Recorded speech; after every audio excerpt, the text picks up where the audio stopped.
Unajua, hivi unaweza kuamini kuwa kuna miti inayotembea? Yaani unahama sehemu moja kwenda sehemu nyingine, kama una miguu vile. Sasa mti huu unaitwa Scorotea exorhiza au kwa jina rahisi ni walking palm.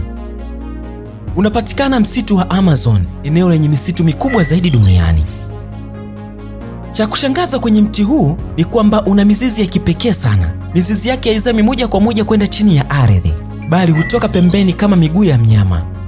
Inasemekana mizizi hiyo huota taratibu kuelekea upande mwingine, huku ile mizizi ya upande wa pili hukauka na kufa.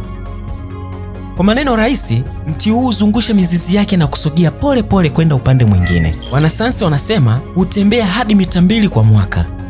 Hata hivyo, watu wa huko Amazon wanaamini mti huu hutembea hasa nyakati za usiku na unahama endapo utagundua kuwa haupo sehemu salama.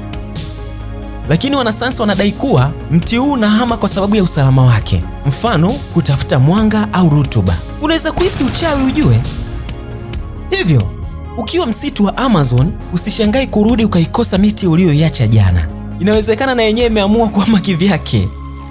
Hiki ni kipindi cha Je Wajua na mimi ni injinia wako GAOA. Hakikisha una subscribe na kuwasha kengele ili ujue mambo mengi kuhusu science. Perfect side, stay perfect.